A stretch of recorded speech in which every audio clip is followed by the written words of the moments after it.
I want to talk about fantasies for a minute.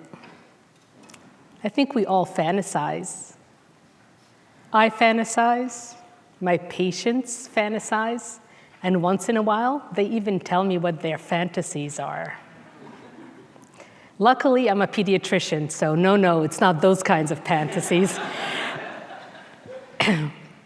They tell me they're wishing and fantasizing about being loved and accepted just as they are. They tell me stories about seeing their extended families over the summer and being bombarded with comments about how much weight they gained or how big they are. So I want you all to know that teenagers and preteens out there are fantasizing about being loved and accepted, regardless of their body shape or size, by their family, friends, and even their doctors. So you see, I love being a doctor. I love talking to kids and their parents all day, every day. And I've loved it for the past 30 years or so. So I want you to imagine how I felt when a young patient of mine came to see me for a well-child visit, and she looked miserable. So I asked her in private why she seemed so unhappy. And boy, did she tell me. What she said was, for the past year, she's been eating only 2 meals per day, feeling hungry all the time, and she still managed to gain weight. Not just that, she told me she was following the advice I had given her the year before when I told her to eat less and move more. Yep, that's the advice I gave to most of my patients if they seem to be gaining weight faster than expected. That's what I was taught in medical school, and that's what's considered to be standard practice. Honestly, her words felt like a gut punch to me. I had that pit in your stomach kind of feeling, you know, the one you get when you realize you've made a mistake and you just can't take it back. I felt my heart racing, my face got flushed. I thought that my words had caused this young girl to skip meals and be miserable. So first thing I did was actually apologize to her. And this is when I came to a crossroads. This is the beginning of my realization of my own weight bias. But like everybody who's faced with their bias initially, I didn't really believe it. But you see, I had assumed that because she was gaining weight, she was eating too much and being inactive. So my advice was based upon that assumption.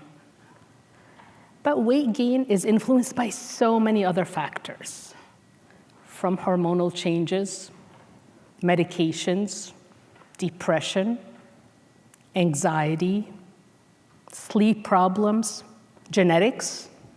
Why is it that we all expect tall people to have tall kids, but when people in larger bodies have kids in larger bodies, we're shocked and surprised? That's the genetic component of obesity, and it's very difficult to overcome. Our bodies, just like our stories, are complex and unique. So weight bias is a negative attitude, belief, judgment, or stereotype about individuals whose body size doesn't fit within our society's expectations. And it leads to discrimination against those individuals simply because of their size. For the past 30 years, society, including doctors, have been telling people to eat less and move more, and you're going to get to a smaller body size. But for the same 30 years, according to the CDC, the adult obesity rate in the United States is increasing. It went from 30 to 41.2%. And in children, the number's also increasing. It's about 19.7%. So as everyone's saying to people, restrict how much you're eating and you're going to get to a smaller size, the number of people dealing with obesity in the United States is increasing rather than decreasing. So it's obviously time for a change. Not only that, but 40% of adults in the United States said that they have experienced weight bias in their lifetime. That's according to the American Psychological Association. That's 4 out of every 10 people in this room right now had experienced weight bias. Do you know how many people watch the Super Bowl halftime show? That kind of viewership. All of them grappling with society's judgment due to their size. The stories that my friends and patients tell me about strangers stopping them on the street to comment on their body size or to give them unsolicited diet advice are countless. A friend of mine goes out to lunch with her brother regularly, and she can count on him always saying, "Should you be ordering that? You sure you want to eat that?" That's weight bias, because he wouldn't be saying it if she was not in a larger body. A different friend of mine had a stranger take cookies out of her shopping cart to help her be healthier. Now, I think that's dehumanizing. But weight bias is not just somebody's opinion. It's a deep-seated societal issue. According to the American Psychological Association, weight bias in the workplace is prevalent, with individuals in larger sizes being less likely to be hired, more likely to receive a lower starting salary, and even more likely to be seen as less qualified than their thinner counterparts. Not just that, but people experiencing weight bias have increased rates of depression, anxiety, and low self-esteem. If your family and friends are always commenting on your body size, regardless of how you feel, you get the impression that only your body size matters, and that's especially true in children. If someone's expecting to be judged at the doctor's office, then they will not seek medical attention. I have a patient who's refusing to see her orthopedist for her knee pain because she knows when she goes to see them, the conversation will be about weight loss, not about her knee pain, so she doesn't want to go. If kids in larger sizes are expecting to be judged at the gym, they don't want to go to the gym. They tell me stories about having people look at them, point at them, and sometimes laugh when they go to the gym, so they don't want to go back to the gym. They even tell me stories about being bombarded with comments while they're walking on the street. It's kind of like being trapped in the Truman Show, always being watched and judged without a chance to break free. Now, I know this sounds really depressing, but that's why I'm here today. I want to bring light to this topic because I think change is possible.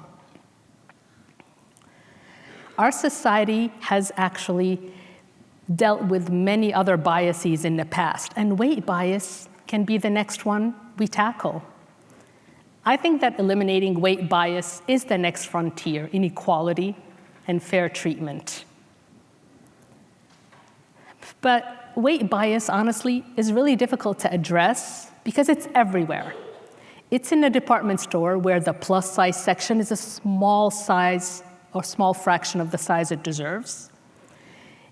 It's in the doctor's office with the narrow seats, and it's even in the theater where you can't fit into the seat. I live right outside of New York City, and I love watching Broadway shows. It's very rare that I'll see someone in a larger body watching a show. Why do you think that is? Do you think people in larger bodies just don't like live theater? Probably not. But weight bias can be changed only once it's recognized, both within ourselves and in society. And that's why I want to leave you with 3 things to consider doing. First of all, please don't be a jackass. Don't give people in larger bodies advice they did not ask you for. Don't tell them what to eat and not to eat. If they ask you for advice, well, then go ahead and give it, but otherwise, respect that they have the right to their bodily autonomy. Secondly, recognize your own internal weight bias. Monitor your thoughts. What are you thinking when you see someone in a larger body in the supermarket, in the restaurant, or at the airport? Are you saying, gee, I hope they don't sit next to me? Because if that's the case, I just invite you to consider being curious. Just be curious about what their story is, what they can share with you, what can they teach you. Once you recognize that the bias exists, you can start to change your own thought patterns. And thirdly, recognize and call out unfair treatment of people in larger bodies when you witness it. Stand by those who are experiencing and being bullied for their body weight and size. But most importantly, if you're a person in a larger body and you're experiencing weight bias, then please call it out, even if you're in a healthcare setting. Let people know that you expect and deserve fair treatment. Now to my colleagues in healthcare. It's time for us to change the message that hasn't worked over the past 30 years. It's also time for us to realize and see people as human before we see their size. And it's time for us to realize that if we assume someone's knee pain is simply due to their weight before we investigate, that's weight bias. Our value as providers will be measured both by our compassion as well as our competence. And in this case, we really cannot be competent without being compassionate. And our patients deserve both competence and compassion. So I'll never be able to go back to that day when my weight bias was revealed to me and my patient. But now I aim to do things differently. I listen much more than I speak. I do give advice when it is sought, and I do help people lose weight if they want to lose weight. I ask a lot of questions about what physical and emotional factors can be leading to someone's weight gain. You'd be surprised to hear that when kids are going through a hard time at home because of parental separation, or if they're being bullied at school, how that can lead to weight loss or even gain. I help them deal with those underlying factors instead of just focusing on the number on a scale. So before I go, I want to leave you with a really quick story. Often, expecting parents come to the practice to interview me. They want to see if our practice is a good fit for their soon-to-be-born baby. And during one of those visits, an expecting mom asked me how I treat and speak to people in larger sizes. You see, she remembers going to her own pediatrician and having the conversation solely focus on her weight, and she didn't want that for her baby. She's advocating against weight bias even before her child is born. This signals change, awareness, but most importantly, hope.